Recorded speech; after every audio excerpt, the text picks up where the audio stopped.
صحابی رسول صلی اللہ تعالی علیہ وسلم حضرت ربیعہ بن کعب اسلمی رضی اللہ عنہ ہمارے پیارے آقا رسول صلی اللہ علیہ وسلم کو ایک مرتبہ وضو کرایا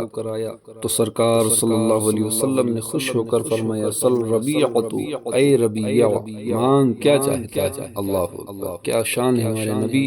مصطفیٰ کریم صلی اللہ علیہ وسلم کی۔ فرماتے ہیں جو چاہو مانگو، میں اللہ تعالیٰ کی عطا سے تم کو عطا کر دوں گا، اس لیے کہ اللہ تعالیٰ نے مجھے ساری نعمت و دولت کے خزانوں کا مالک بنایا ہے۔ خالق کل نے آپ کو مالک کل بنا دیا، دونوں جہاں ہیں آپ کے قبض و اختیار میں۔ اور حضرت ربیعہ صحابی رضی اللہ عنہ نے یہ فرمان اختیار سن کر یہ نہیں کہا کہ یا رسول اللہ صلی اللہ علیہ وسلم میں آپ سے کیا مانگوں، آپ کے پاس تو کچھ ہی نہیں ہے، آپ تو محتاج ہیں معاذ اللہ، مجھے مانگنا ہوگا تو اللہ تعالیٰ سے مانگ لوں گا۔ یہی وہ مقام ہے جہاں مومن اور منافق میں فرق ہو جاتا ہے۔ منافق بے ایمان یہی کہتے اور لکھتے ہیں کہ رسول اللہ صلی اللہ علیہ وسلم کے پاس تو کچھ ہی نہیں ہے، وہ محتاج، وہ مجبور ہیں، ان سے مانگنا بدعت و شرک ہے، جیسا کہ وہابیوں کے پیشوا مولوی اسماعیل دہلوی نے اپنی گمراہ کن کتاب تقویۃ الایمان صفحہ نمبر 89 میں لکھا کہ جس کا نام محمد یا علی ہے وہ کسی چیز کا مالک و مختار نہیں معاذ اللہ۔ ایک صحابی رسول صلی اللہ علیہ وسلم کا عقیدہ اور ان کے ماننے والے ایمان والے ہم سنی مسلمانوں کا یہی عقیدہ ہے کہ اللہ تعالیٰ نے اپنے پیارے حبیب امت کے طبیب صلی اللہ تعالیٰ علیہ وسلم کو تمام نعمت و دولت کا مالک بنایا ہے۔ جبھی تو حضرت ربیعہ رضی اللہ تعالیٰ عنہ سرکار صلی اللہ علیہ وسلم کے ارشاد کے بعد عرض کرتے ہیں اسألک مرافقتک فی الجنت، یعنی اے آقا صلی اللہ علیہ وسلم مجھے جنت میں آپ کے رفاقت چاہیے، یعنی میں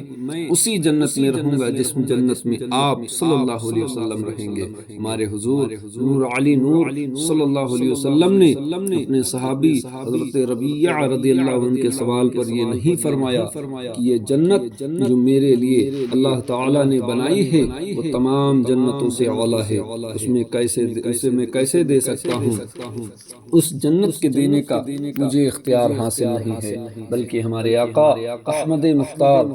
صلی اللہ تعالیٰ علیہ وسلم نے فرمایا او غیر ذالک،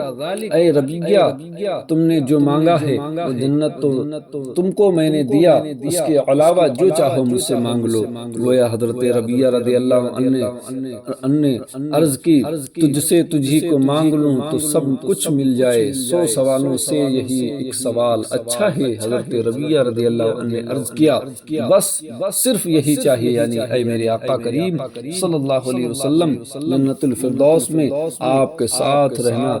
نصیب ہو جائے، اور اس سے بڑی کوئی دولت ہی نہیں ہے جس کو میں مانگوں، تجھ سے تجھی کو مانگ کر مانگ لی ساری کائنات، مجھ سا کوئی گدا نہیں، تجھ سا کوئی سخی نہیں۔ اور جب حضرت ربیعہ رضی اللہ عنہ مالک جنت رسول صلی اللہ علیہ وسلم سے جنت مانگ کر اور پھر اپنے پیارے آقا صلی اللہ تعالیٰ علیہ وسلم سے جنت ملنے کی بشارت سن کر مزید کسی حاجت سے انکار کر کے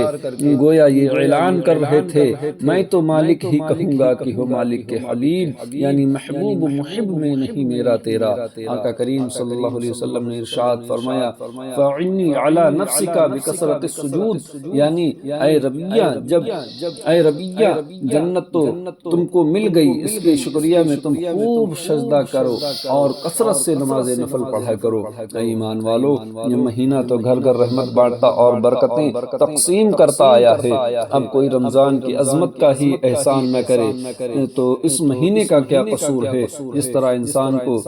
جسم کا میل صاف کرنے کے لیے غسل کرنا پڑتا ہے، اپنے کپڑوں کو صاف کرنا پڑتا ہے، اپنے کپڑوں کو صاف کرنے کے لیے انہیں دھونا پڑتا ہے، اسی طرح اس ماہ مبارک کی برکتوں کو حاصل کرنے کے لیے روزہ رکھنا، تراویح پڑھنا، تقوی اختیار کرنا ضروری ہے۔ جو اتنی تکلیف بھی برداشت نہ کر سکے اسے رمضان کی رحمتوں سے امید رکھنے کا کیا حد پہنچتا ہے۔ اے غوث و خواجہ رضا کے غلاموں، ایک طرف تو رمضان کی برکتوں کا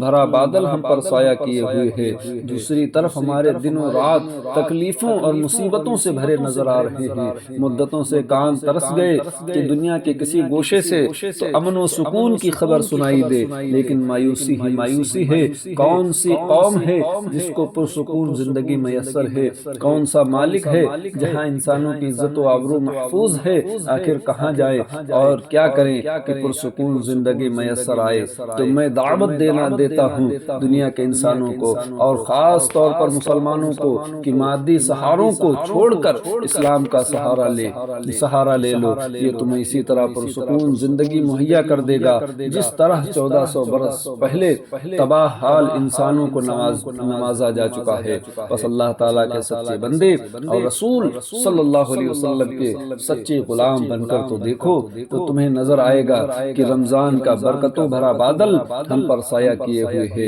یہی موقع ہے اسلام کا پٹا گردن میں ڈال لینے کا اور پیارے نبی صلی اللہ علیہ وسلم کا دامن پکڑ لینے کا، گناہوں سے توبہ کرنے کا۔ تراویح اس طرح پڑھو کہ قرآن کریم کے ایک ایک لفظ پر آنکھوں سے آنسو ٹپکیں۔ سحری ایسے کھاؤ کہ ہر نوالے کے ساتھ اللہ تعالیٰ کی رحمت سے جھولیاں بھری محسوس ہوں۔ یقین کیجئے اگر ہم نے اس حال میں ایک مہینہ رمضان شریف کا گزار لیا تو اس کی برکتیں ہمیں ایسی نصیب ہوں گی کہ پھر کوئی تڑپ اور کوئی اضطراب باقی نہ رہے گا۔ میں تو مالک ہی کہوں گا کہ وہ مالک کے حبیب یعنی محبوب و محب میں نہیں میرا تیرا۔